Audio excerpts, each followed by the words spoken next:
Amém! Glória a Deus, glória a Deus, glória a Deus. Muito bom, muito bom. É isso, queridos, isso é igreja. Igreja, a gente se diverte, a gente ri, a gente chora, a gente se preocupa, a gente recebe uma palavra de Deus, a gente oferta, não é assim? Sim ou não, gente? Muito bom. Diga assim comigo, o tema da palavra de hoje. Dá uma ligada nesse ar aí, vai começar a ficar quente aqui em cima. Diga assim comigo na palavra de hoje. Fala assim comigo, a igreja de Cristo. Fala mais forte, a igreja de Cristo. Muito bem. Hoje o meu tema, queridos, é para falar sobre a igreja de Cristo e os desafios que nós temos. Estávamos hoje lá atrás na Capacitação Destino e de repente Gislan e Rafael, era o Rian ou era o Rafael que estava contigo? O Rafa com você correndo de um lado para o outro. Eu falei, gente, o que aconteceu? Teve um acidente ali fora, alguém foi atropelado e foi difícil da gente manter a aula depois disso, né?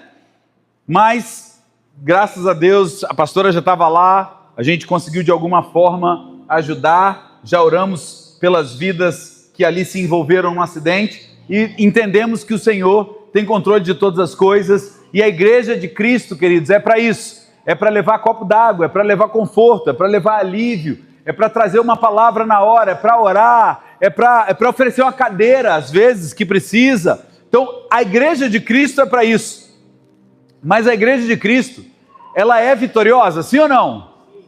Sim ou não, gente? Sim, a palavra já fala que nós somos vitoriosos, mas nós temos dias difíceis.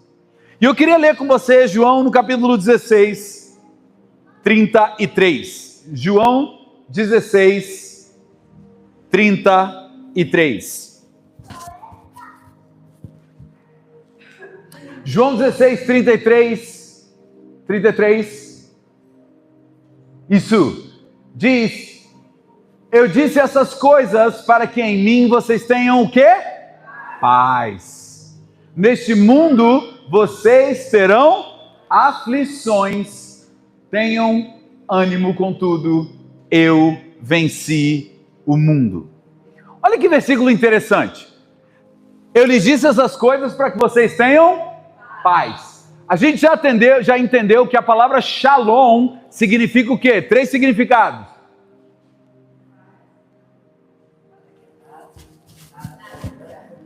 Então fala comigo, nada quebrado, nada faltando, nada fora do lugar.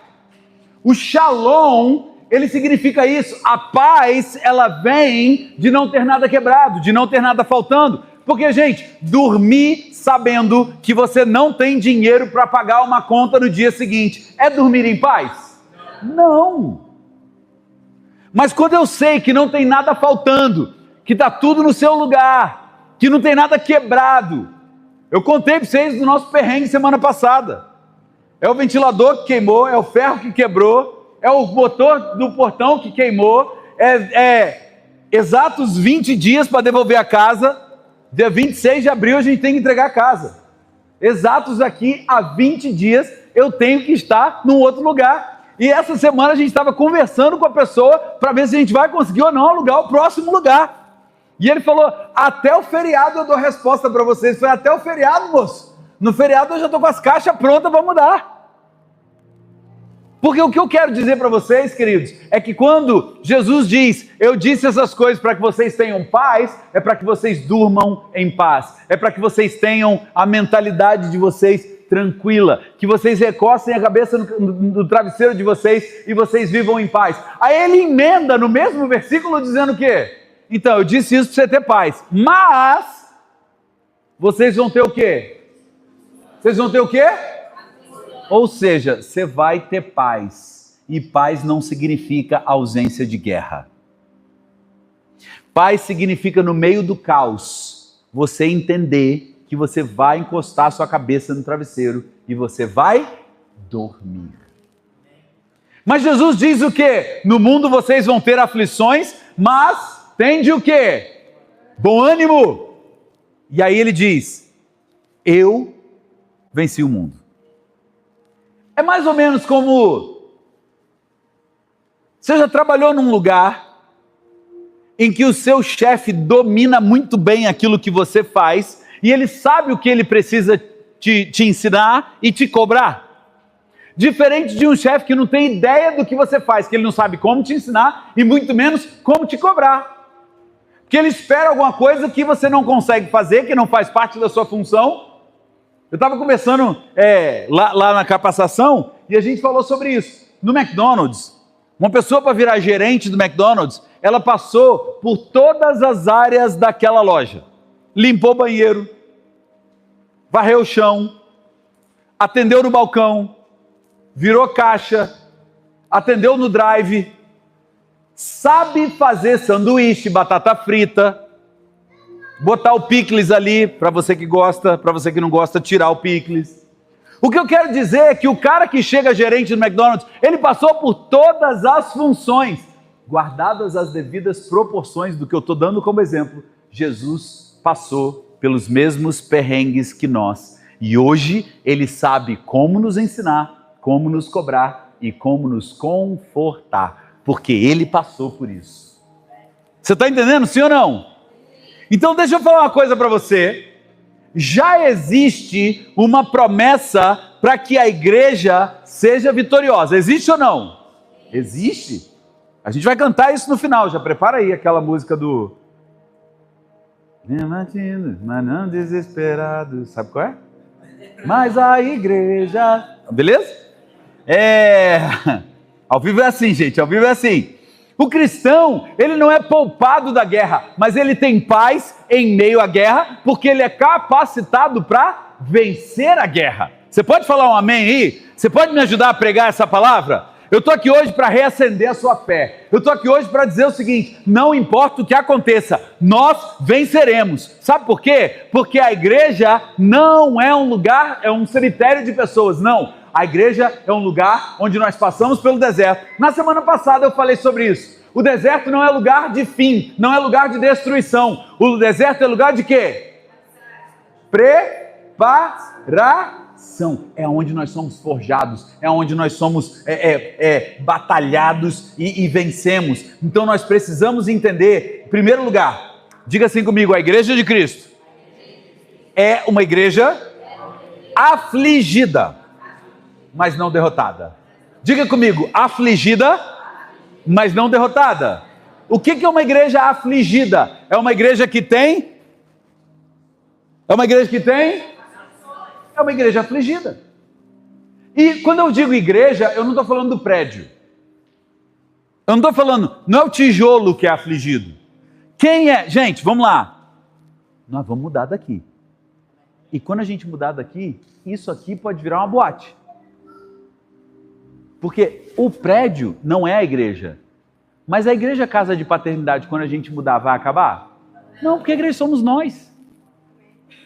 Então, quando nós chegamos nesse estágio que Jesus fala, vocês terão aflições, mas tenham bom ânimo, porque eu venci. Deixa eu falar o princípio que está por trás disso.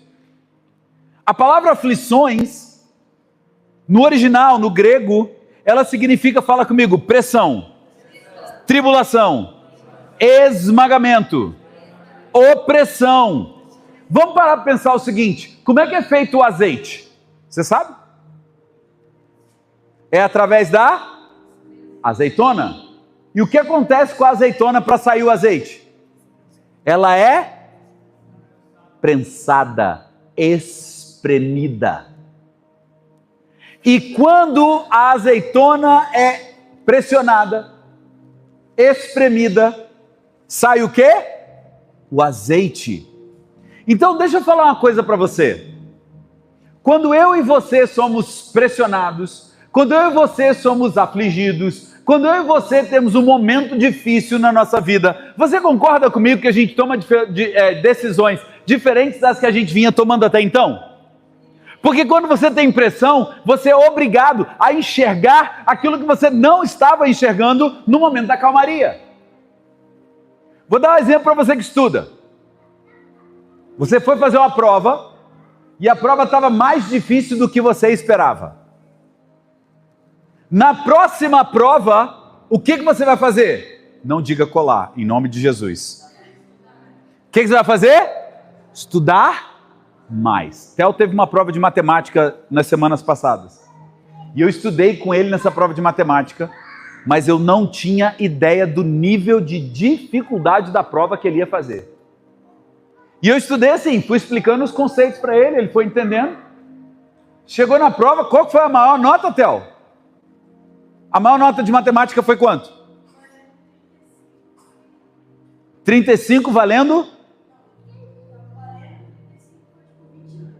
Beleza. Uma prova valendo 35, a maior nota foi 28.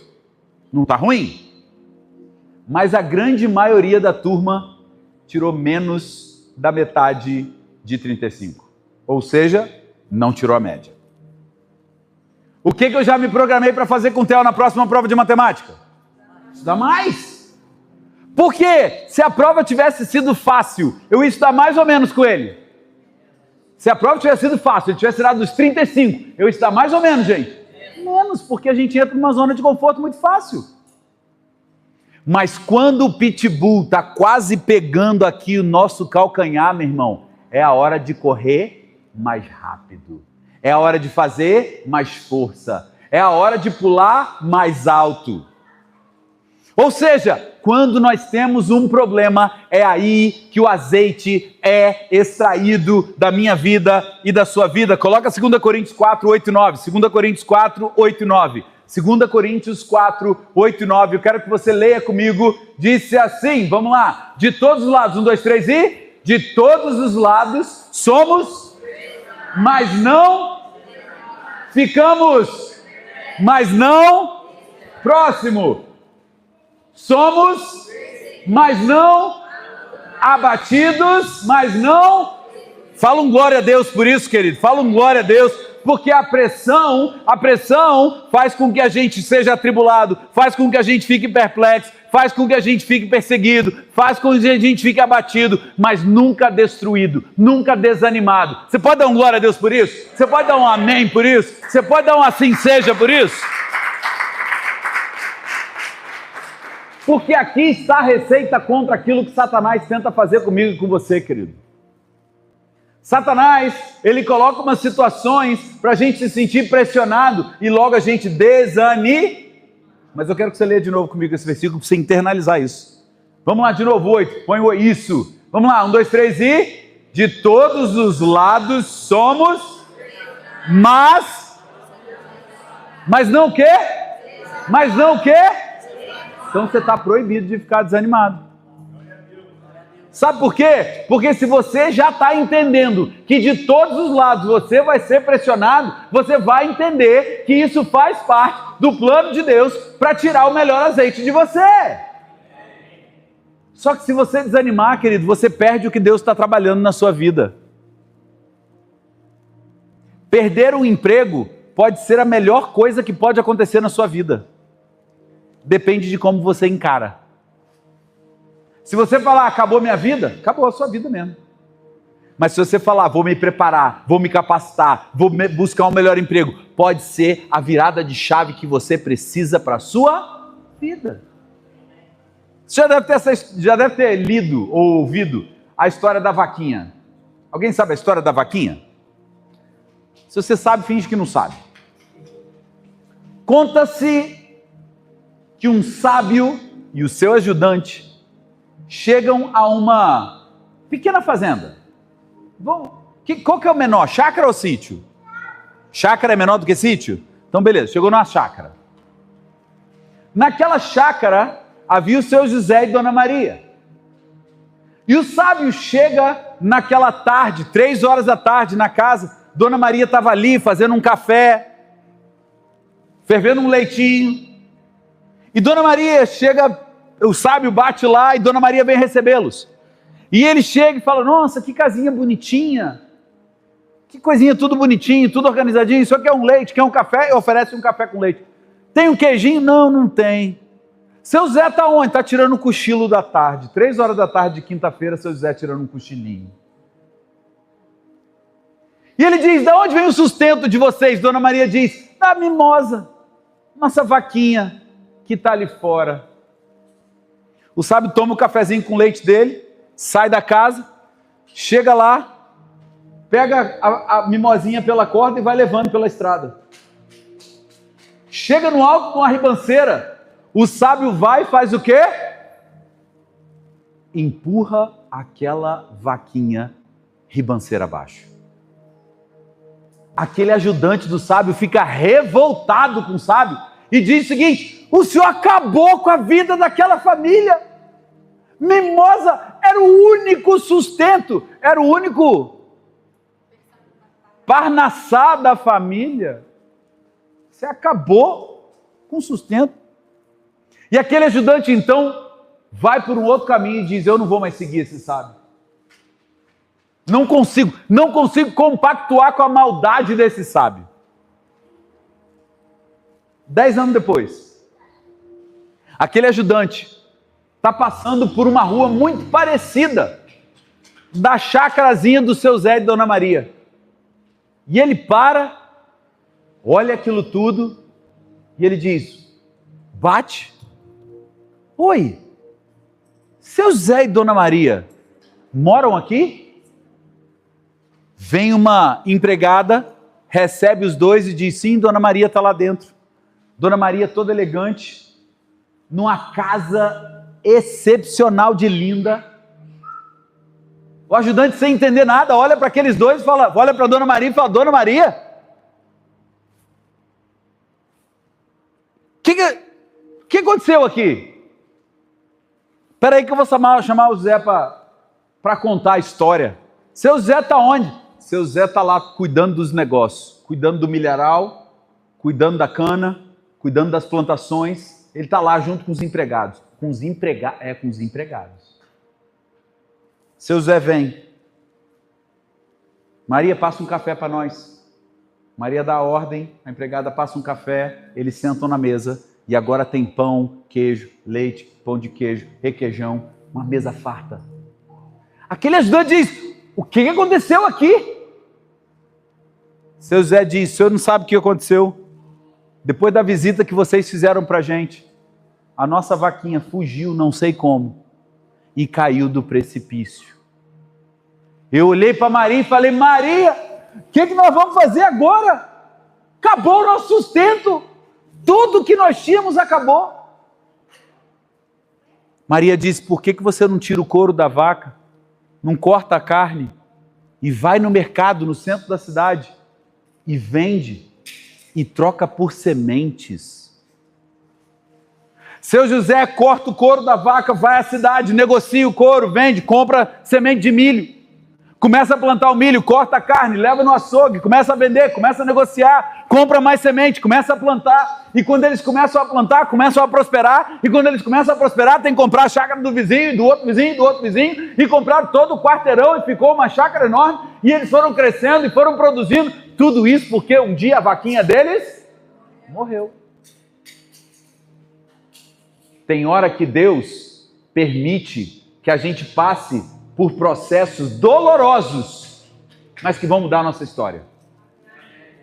Tem hora que Deus permite com que eu e você passemos pelas aflições de perder a nossa mimosinha, a nossa vaquinha, o nosso emprego, o nosso único que tinha, para a gente poder enxergar coisas maiores que a gente nunca enxergaria, porque a gente está acostumado com a vidinha que a gente está vivendo. Querido, hoje é manhã de despertar. Hoje é manhã de você olhar e falar: aonde Deus quer me mostrar algo novo, aonde Deus quer me mostrar uma oportunidade nova. Chega de viver vivendo somente da vaquinha. Hoje Deus quer me dar e quer te dar um novo parnassá. Mas eu e você precisamos entender que para isso a gente vai passar por aflições. Eu falo essa palavra hoje para vocês com muita propriedade. Porque nós estamos vivendo um tempo de aperto. Aperto financeiro. Aperto de saber para onde a gente vai. Mas eu tenho certeza, posso falar uma coisa para vocês? Eu tenho certeza que Deus está preparando algo que a gente nunca encontraria se o dono da nossa casa não tivesse vendido a casa. Sabe por quê? Porque está confortável lá. Mas tem hora que nós somos expulsos do conforto. Diga assim comigo, tem hora que Deus vai me expulsar do meu conforto. Não é assim que acontece, Gustavo, de vez em quando? Não é desse jeito?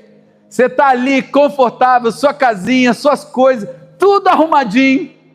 De repente... Deixa eu falar uma coisa para você. Deixa esmagar. Porque quanto mais esmagado, melhor o azeite. Então diga comigo assim, deixa esmagar. Diga assim, Deus está extraindo azeite puro de mim. Tá claro ou não?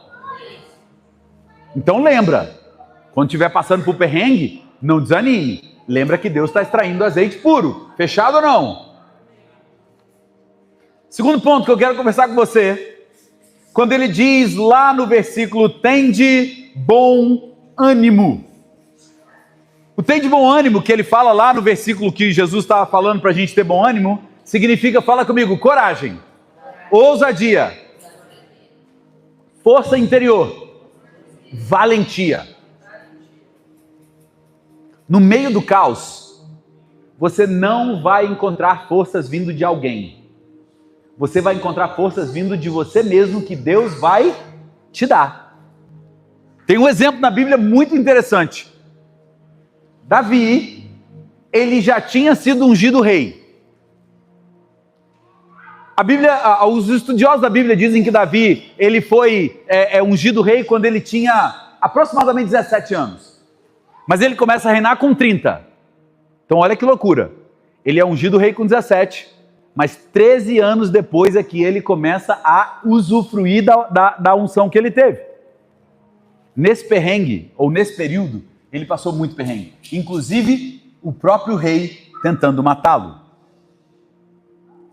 Num certo dia, ele está com seus guerreiros numa cidade chamada Ziklag. Fala comigo, Ziklag. E aí acontece que ele vai para a guerra com seus soldados, as mulheres e as crianças ficam no acampamento, em Ziklag. Ele vai, quando ele volta, ele percebe que todas as mulheres e crianças tinham sido sequestradas e que as casas tinham sido incendiadas. Você imagina agora, todo o bairro que você mora incendiado e todas as pessoas que moram ali sequestradas. Davi, diz a Bíblia, que chora até perder todas as suas forças. Quem aqui quando criança já chorou de soluçar e dormiu de tão cansado? Você chora, chora, chora, chora, pai e mãe estão nem aí para você chorando. Você soluça, fica soluçando, daqui a pouco de tão cansado, o que acontece? Só no dia seguinte você acorda. Você não lembra nem por que você dormiu. Davi, diz a Bíblia, chorou até perder todas as suas forças. Só que tem um detalhe. Os soldados de Davi começaram a ameaçar Davi de morte, dizendo o seguinte: o culpado é Davi, vamos apedrejá-lo. Para tudo. Davi já perdeu as mulheres, as crianças, já perdeu a cidade, está tudo incendiado, agora os soldados dele estão contra ele. E diz a Bíblia que Davi fortaleceu-se no Senhor, sozinho, ele e Deus. Deixa eu falar uma coisa para você, tem hora que você vai ter que se fortalecer sozinho, você e Deus. Você pode me ligar, eu vou te dar uma palavra, eu vou orar por você, mas a tomada de decisão de se fortalecer não vem de mim, vem de quem? De você mesmo, de mim. Então presta atenção nisso, querido. Eu sei que está cansativo hoje, eu sei que você está cansado, mas para tudo, presta atenção. O diabo não quer que você preste atenção nessa palavra hoje, porque se isso internalizar em você, você muda a sua história hoje. Então presta atenção.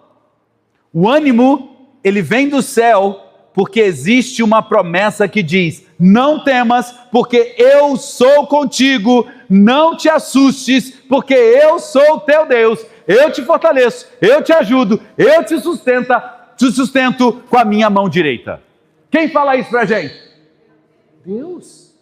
Então não temas, não te assombres, não te assustes, porque o Senhor está com você. Então, se você está sendo espremido, tem de bom ânimo. O que significa tem de bom ânimo? Receba a força que vem do céu para você nessa manhã. Para de acreditar que o diabo está fazendo você parar. Para de acreditar que Deus não está nem aí para você. Para de acreditar que Deus se esqueceu de você, porque Ele está te sustentando. Do jeito que aconteceu com o senhorzinho ali, na frente da casa do Edson. Você concorda que podia ter acontecido com qualquer um de nós hoje? A vida é um sopro. Mas se nós soubermos aproveitar os nossos dias, sendo fortalecidos pelo Senhor, parar de resmungar, parar de reclamar, parar de achar que Deus esqueceu da gente e começar a entender que toda dificuldade é uma oportunidade de fazer as coisas ficarem diferentes. Você recebe isso, sim ou não? E o terceiro e último ponto, queridos. Obrigado. Hoje nem o Gislan fez. Estou ruim hoje, hein? Nem o Gislan fez hoje. Vou tentar de novo. E o último ponto, queridos. Agora sim.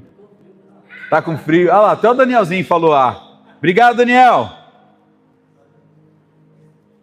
Se no versículo diz para a gente ter bom ânimo, e aí ele termina o versículo dizendo o quê? Porque o que Jesus falou lá no primeiro versículo que a gente leu? Tem de bom ânimo porque eu venci. Entenda o seguinte. No grego, a palavra que Jesus usa não é eu venci e acabou. A palavra no grego é eu venci e essa vitória permanece para sempre. Diferente do futebol. Porque um dia o seu time ganha, no outro dia o seu time perde, no outro dia ele toma uma sacolada, no outro dia ele empata. É assim ou não, gente? Já visto o Brasil. Tomamos 7-1, agora tem um mês que tomamos de 4-0, 4-1, 4-0 ou 4-1? 4-1, que foi quase um 4-0, porque foi 4-1 fora o baile. Eu acho que a Argentina ganhou de WO, na verdade, porque eu não vi o Brasil em campo. Só que com Jesus, quando ele diz eu venci, não é eu venci um jogo e posso perder o próximo. É eu venci e a minha vitória permanece para... Então, querido, se a vitória de Jesus permanece para sempre, essa vitória está sobre mim e sobre você. Então dá um glória a Deus por isso. Romanos 8,37 diz, mas em todas essas coisas somos mais que vencedores. Diga comigo, somos mais que vencedores. Acho que você não está acreditando nisso, que você podia falar um pouquinho mais forte. Diga assim, eu vou dizer, mas em todas essas coisas, aí você vai falar, somos mais que vencedores, beleza? Mas em todas essas coisas... Só que olha que interessante, não somos vencedores, somos mais que vencedores. É tipo isso, somos vencedores fora o baile. É tipo isso. Para quem não entende da linguagem do futebol, quando a gente fala foi 4-1 fora o baile, é que era para ter sido 10. Porque os caras estavam dominando o jogo. Jesus venceu com sobra.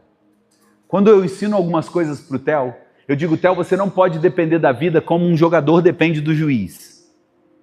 Imagine comigo a cena. Quem lembra do 7-1 da Alemanha contra o Brasil? Quem ficou muito triste? Eu fiquei arrasado. E foi no Brasil, para a vergonha ficar um cadinho pior. Acabou a semana. Imagine, vamos imaginar a cena comigo. O técnico da seleção compra o juiz antes do jogo. Imagina, não foi isso que aconteceu, pelo amor de Deus, para não ser cancelado na internet. Mas imagina que a CBF, isso é uma hipótese, isso é uma imaginação, não aconteceu, mas imagina que a CBF tivesse antes do jogo contratado o juiz e tivessem dito o seguinte, você vai dar 4 pênaltis em favor do Brasil. Fechado? você vai dar 4 pênaltis em favor do Brasil. Fechado? Fechado. Juiz comprado. Qualquer coisa na área, ele ia dar pênalti para o Brasil.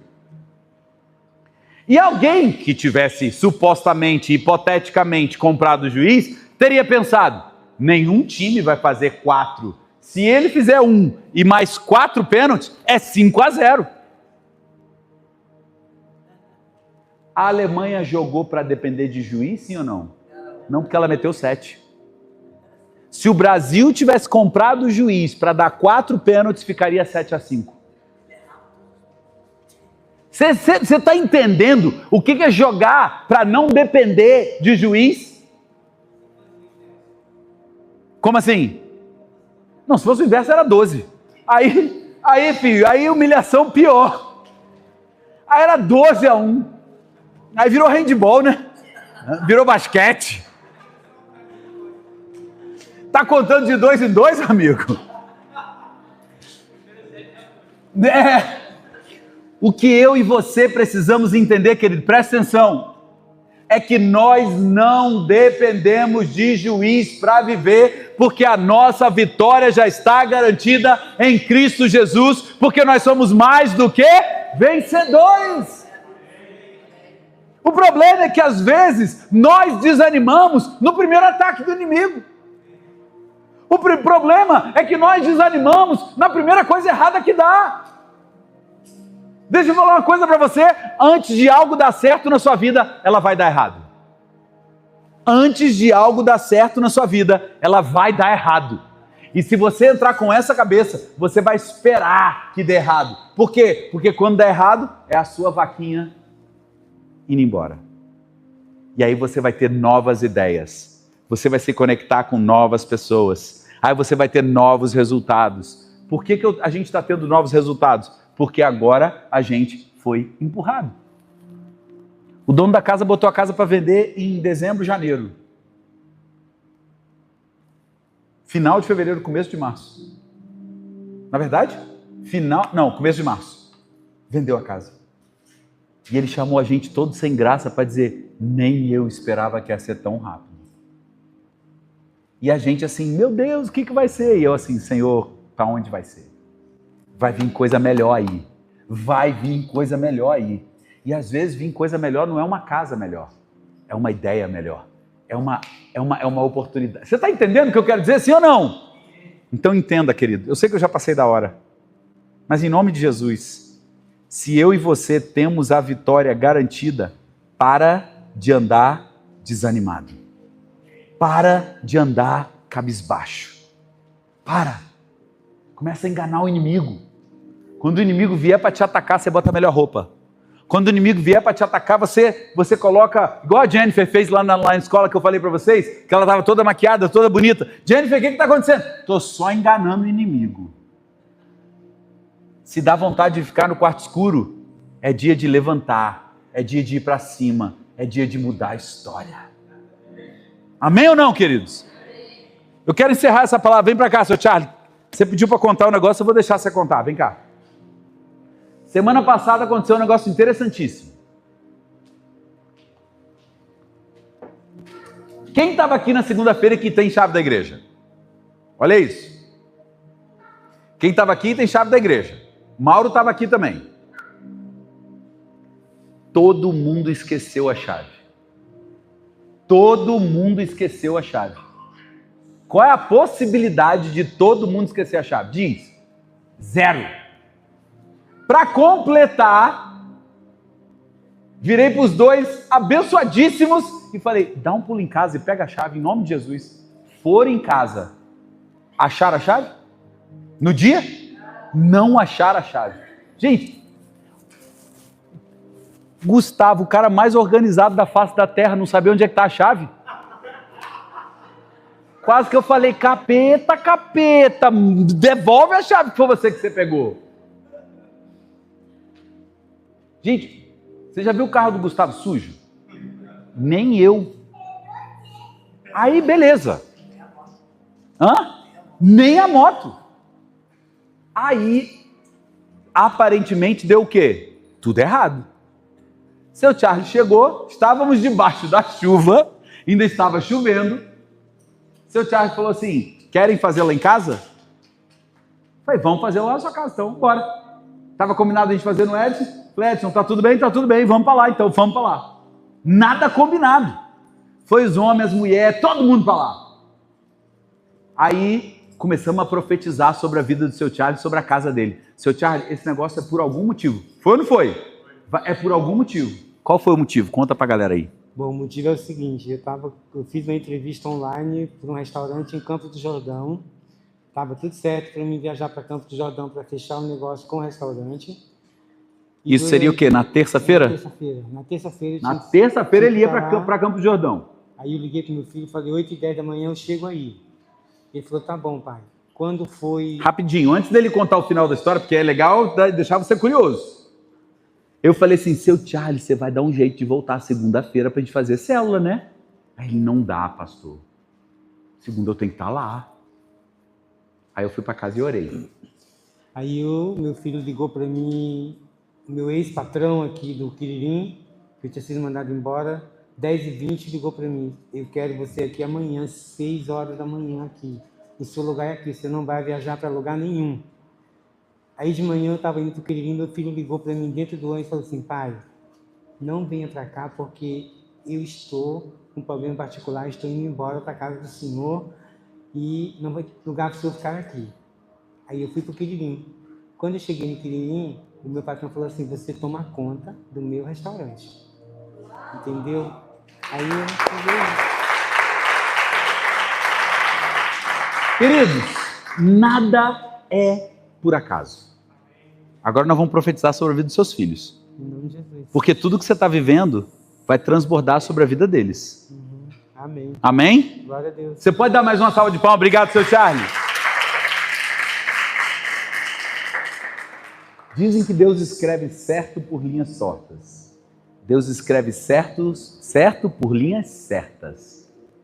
A gente é que entorta elas. Mas se nós vivermos debaixo daquilo que o Senhor tem nos dado, nós vamos viver todas as promessas. Você crê nisso, querido? Essa palavra hoje, Deus colocou no meu coração como uma flecha.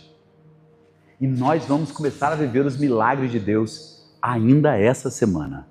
Você crê nisso? Vamos cantar? Quero cantar e encerrar esse culto com você. Mas fique em pé no seu lugar. A minha oração é que você saia daqui fortalecido. Pode ser que Deus arranque sua vaquinha, mas Ele vai te dar saída, nova estratégia. Vamos adorar ao Senhor.